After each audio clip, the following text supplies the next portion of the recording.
Maestro or Fayçal, what do you Fayçal, prefer? Fayçal. Fayçal. We're about to do the premiere, a very nice program. Yeah. 3 ballets by Balanchine. Yeah. I was assuming that probably you know the ballets quite well. Yeah.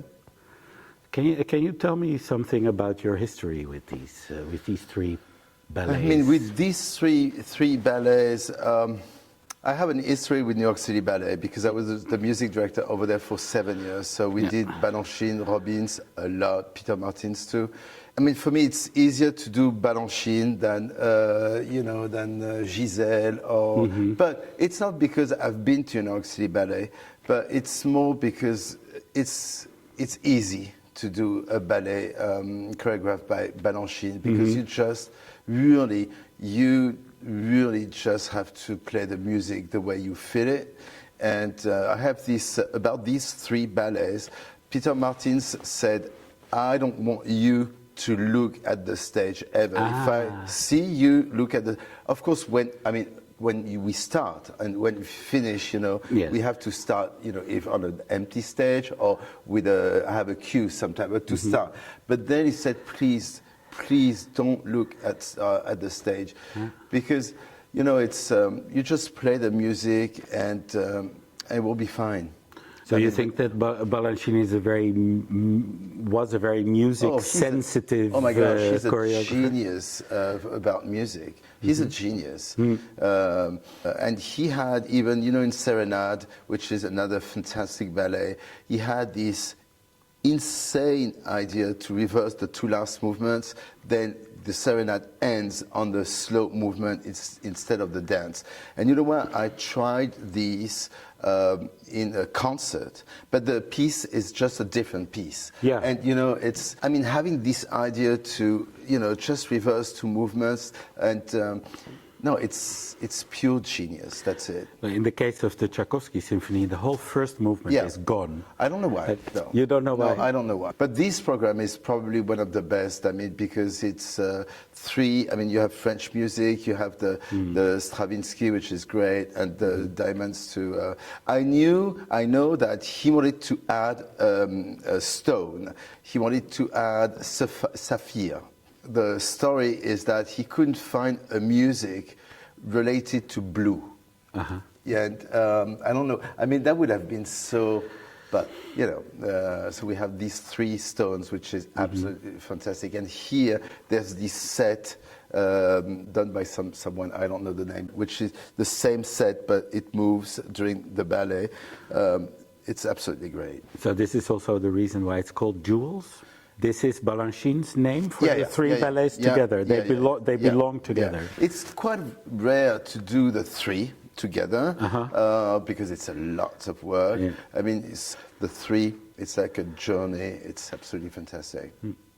Can you tell me something about the relationship between Balanchine and Stravinsky, particularly the 2 Russians who left their country? What's fantastic with Balanchine is that he always choreographed on very, very strong music. There's this new generation of choreographers who prefer to have like strings or repetitive thing, like a wallpaper would be white. You know what I mean?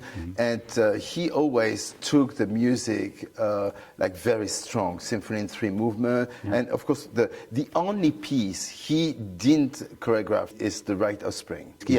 Because he felt this music is too powerful. I don't know what to do. And this was intended as a ballet. Yeah, absolutely. but he did not. Did they work together? When this was created, was Stravinsky present also in the? No, they worked together. They worked together. Yeah. And there's this fantastic. I keep saying this. This fantastic quote that Balanchine said all the time, and they have T-shirt with this quote, is that it's see the music, hear the dance. Yeah. And well, to me, we used to have that also as a quote for the orchestra, for the ballet. It's when you say that, you said everything. Here in this company, it's so No, it's first of all because the orchestra is really dedicated to the job. I mean, in some places, ballet doesn't come first, but here it's really different. They want this really strong connection. I mean, I spent a lot of time in studios to talk with the dancers. We adjust things, but honestly, I don't think about tempi, and they are here really musical, and because they do all the shows with orchestra, they are used to live music. Sometimes a dancer will feel in his body that it's a little bit too slow or too fast because, he's tired or she's tired or she had a bad day, whatever, you know what I mean? Well, but this is always the question for a ballet orchestra. Yeah. Are the dancers dancing on the music? Or are we accompanying the dancers with the music? They really dance on music because, I mean, of course they have counts and everything. I mean, some dancers are super musical because they play an instrument. But, I mean, some pieces of Stravinsky, it's a little bit more difficult to hear because it's a little bit more complex. Mm-hmm. They really react to the music. I don't know enough about ballet, and the thing is, I don't want to be wrong because sometimes, what about if, and that's what Peter told me so many times, if you think that it's a little bit too slow, if you look at the stage, okay, and you think, wow, that looks a little bit too slow, and you're wrong, then you're going to make it a little bit even slower, and you might be wrong. You know what I mean? I don't, when I joined the New York City Ballet, Peter hired me. But before being the music director in New York City Ballet, I just conducted 2 ballets. And I said to Peter, but I don't know anything about ballet. Yeah, that's why I want you. But, it's... and this has stayed your attitude a little bit over the years? For Balanchine, it's really easy. Yeah. Because everything is about music. Yeah. But what the interesting thing is, even in sport, in music, in sport you go faster, the Tour de France, let's say. The Tour de France, the bicycle, they go today twice faster at, in the 30s, you know what I mean? Yeah. In the sport, they jump higher, longer, you know what I mean? And the swimming pool, everything.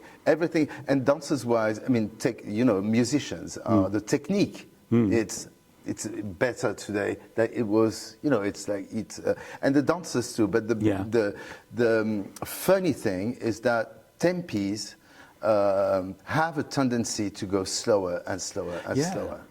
And that's why when I never ask for a tape from the company, I always go to the trust and ask for a tape in the 80s when Balanchine was alive.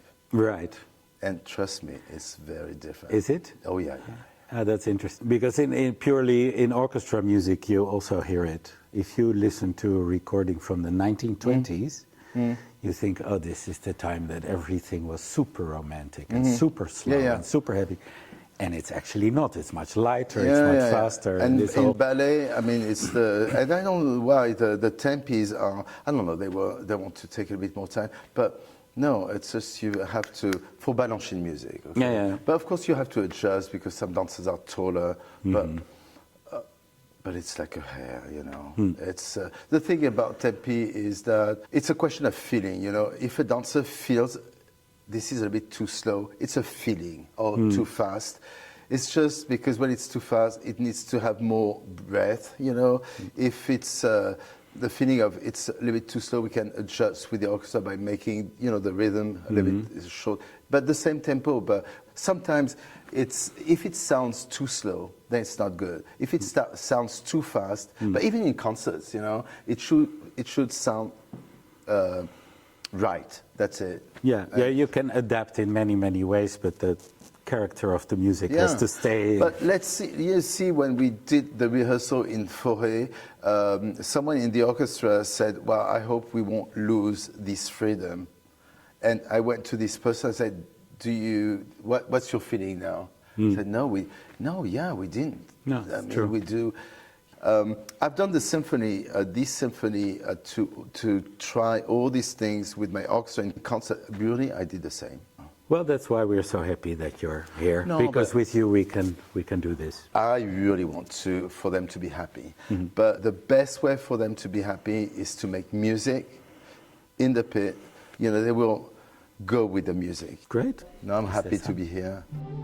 Okay, thank you. Thank you very much. Great.